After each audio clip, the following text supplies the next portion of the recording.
What is going on, everyone, and welcome to r/Today I Effed Up. Now, in today's first post, as you can tell by the title, this unlucky Reddit user gets his job taken away from him because of one of his comments on Reddit. I think this has got to be the first time I've ever seen someone get fired from their job because of something they've said on Reddit, but wow, sounds unbelievable. Let's get into it. Today I effed up by losing a job over a Reddit post. I got a call yesterday morning from the employer I signed a work contract with, informing me that my Reddit account had been linked with a post about falsifying information on my resume. I'm not even sure how the employer I signed a work contract with even found my Reddit, as it isn't linked to any personal email, my name, or other social media usernames. But the post they linked me to was a comment I made on a post in r/Illegal Life Pro Tips, where a user suggested people lie and fake documents on their resume to get a job. My comment was essentially saying that was a terrible idea, and I would just really sell myself on the duties I have done in the resume rather than lie and fake documents. I tried explaining how I did not make the post, but rather a comment on the post basically telling people not to obey the post. This wasn't acceptable to them, apparently. The recruiter and his manager I went through to get the job even went as far as to tell my future employer that the post was nothing to worry about. I guess they didn't accept that answer, because I got a call later saying my offer of employment had been rescinded for embellishments on my resume. But when I asked for specific examples of embellishments and just what the embellishments were, they wouldn't ever give me any, and just said, "You have embellishments on your resume." They had encouraged me to put in a 2 weeks notice so I could start with them early as well. So now I've already quit my current job, but lost the job I was going to over a Reddit post that I didn't even make. This position would have been a $20,000 a year pay raise from my current job, and I lost it over some stupid confusion and my Reddit account being linked to the title of a post I commented on, basically. I'd already signed all sorts of work agreements with them, and I even had a start date. I'm sorry guys, but all I can think in this story is just what a stupid future employer you were going to have, OP. I mean, really, if they've seen a Reddit post, they've seen your comment which is saying, no, don't do what is in that Reddit post, but then they're saying that, you are embellishing your resume when clearly you're saying to people, no, don't do that, literally the opposite of do that, and then they're saying, no, you're not allowed the job because of that reason.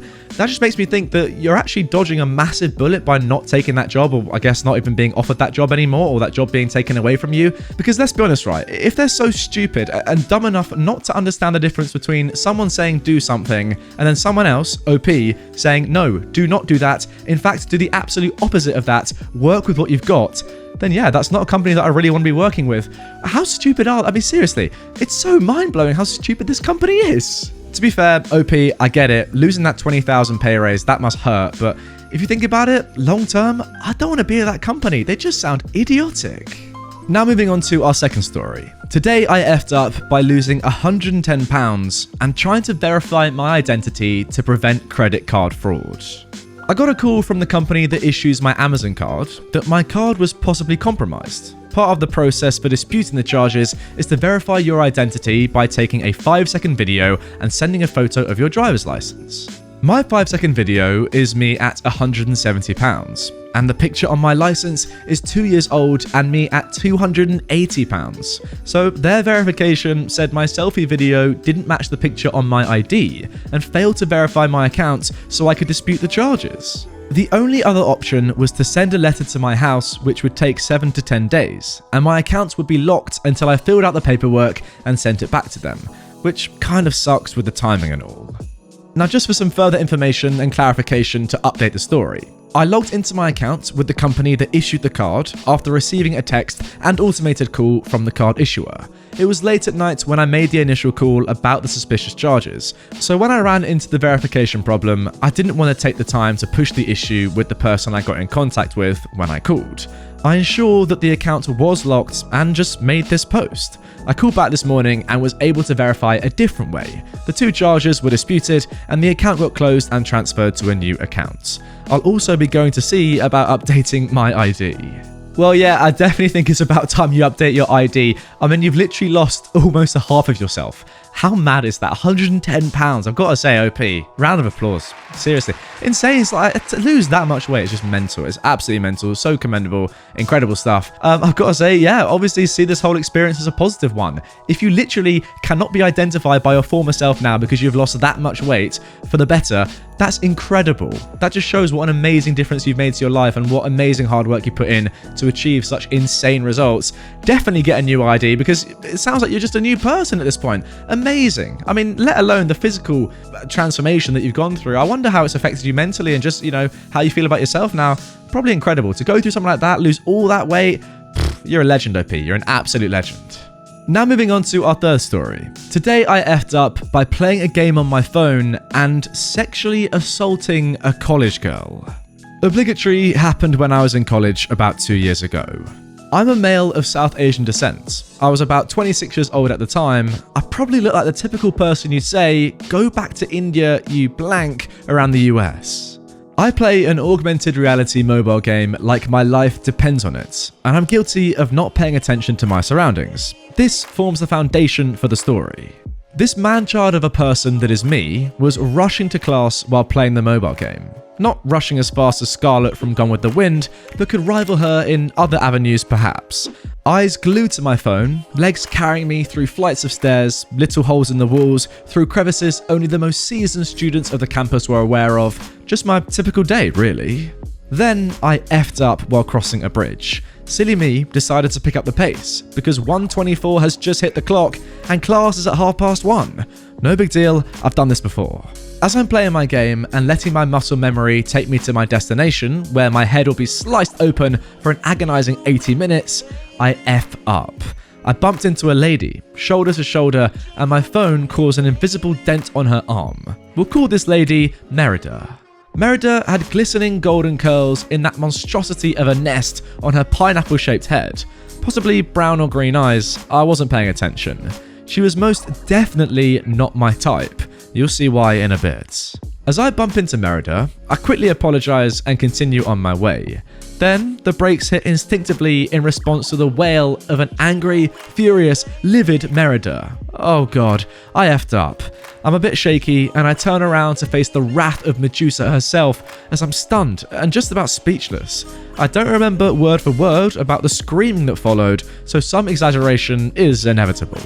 You sick idiot! Why can't we feel safe anywhere we go? Did it feel good? Maybe they don't teach you about assault where you came from. An apology isn't serious if the assault was intended. How dare you? I am very sorry. It was an accident. I was hurrying. Shut the F up, you pervert. You've gone away with this for far too long. But I'm not the kind of woman who's going to turn the other way. I will be reporting you to the campus police.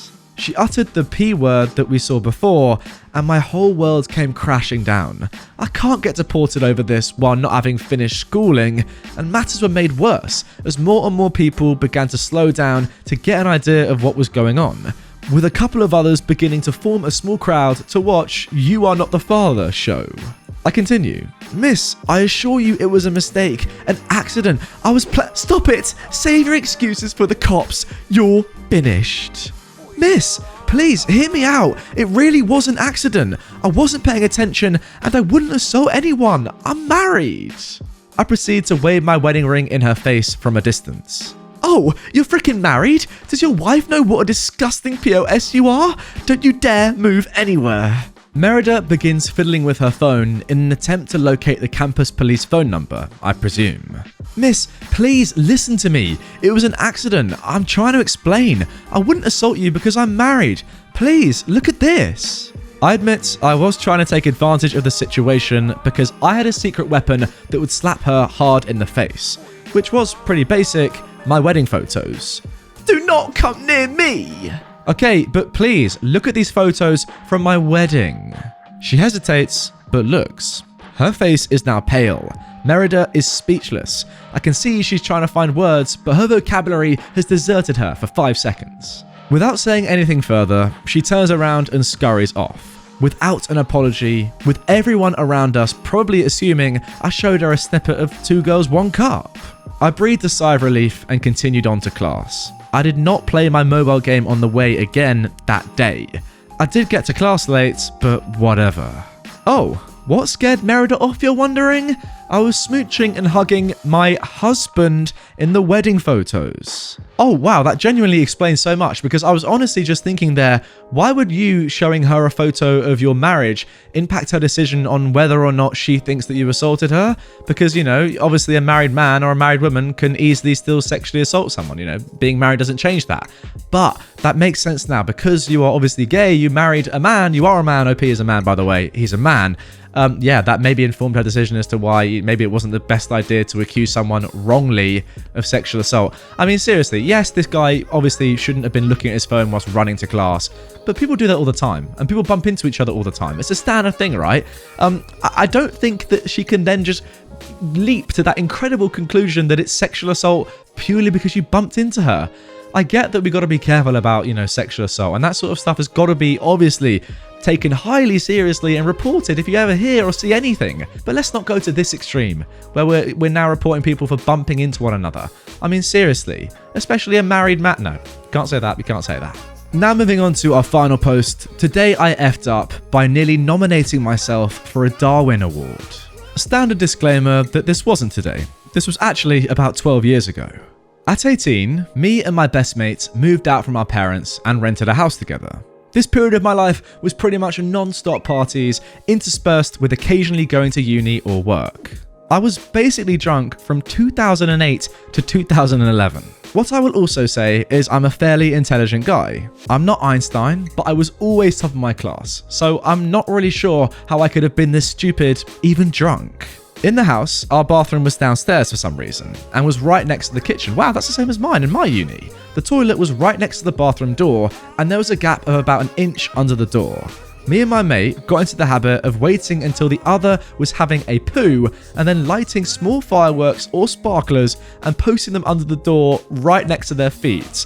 Not sensible, but funny, definitely funny. Anyway, one day I came home, drunk, and my pal was taking a dump. So I sprung into action and grabbed the sparklers and tried to find a lighter to no avail. We didn't have gas hobs, so that was out of the equation. In my hurry to scare him, I had a thought. We'd used the heating element in the toaster to light a joint before now. Surely it would also light a sparkler. Now, I'm pretty sure that sparkler is the international term, but just for the avoidance of doubt, a sparkler is a long metal stick that is coated in combustible material at one end to give a pretty light show. Not the sort of thing you want to be putting in a toaster. So I put it in the toaster. Almost immediately, there is a very loud bang. I get a mildly painful shock up my arm and all the lights and electrics go off. The toaster is smoking and never works again. Straight away, I become sober and just think, oh yeah, that was freaking stupid. I was never very good at science, so I'm not sure why I'm not dead. But on the plus side, I did scare my mates. Anyways, it's 12 years later, and I'm European head of health and safety at my company now. Oh, of course you are. And that, boys and girls, is just a little snippet of some of the sort of stuff that goes on at university. I'm not gonna lie, I can't say I've ever done anything as stupid as that in my 3 years at uni. But yeah, I did some pretty regrettable stuff. Let's just leave it at that and not speak about that anymore. In terms of this actual story, yeah, pretty hilarious to do what you did. But putting a sparkler in a toaster to light it, not the most genius thing. I mean, I like the idea, you know, obviously giving your mate a scare when he's on the toilet, and you can't really do much in that situation, can you? But no, probably not the best way to go about it. I mean, yeah, fair enough, you were drunk. It is the case, though, when you do stupid stuff like that and you're drunk and then suddenly you're like, oh my God, what have I just done? You sober up like that. It's just like, oh, Jesus, I'm in big trouble here. Yeah, you're lucky not to have really given yourself a proper, damaging electrical shock. Lucky it was just a little one that did cause you some pain, I'm not going to lie, but it doesn't seem too bad and you're probably all right now. Pretty insane stuff and pretty incredible that you're now head of safety at your job. Just mental, isn't it, how life works sometimes? Amazing story. Loved it. Anyway, guys, that is going to do it for this episode of r/Today I Effed Up. As I said recently, this is definitely one of my most favorite subreddits at the moment. So yeah, if you guys enjoy me, narrating these stories to you, drop a like on this video and comment down below that you love it so you know that I'll make more. Makes sense. If you like it, I like it. Let's carry on. Great relationship we've got here. If you want more from this subreddit right away, check out this playlist of all my Today I Effed Up videos. If you are new to my channel, make sure you are subscribed. And finally, if you would like some merch, then that is also down here as well. All right, guys, see you later on with a brand new upload.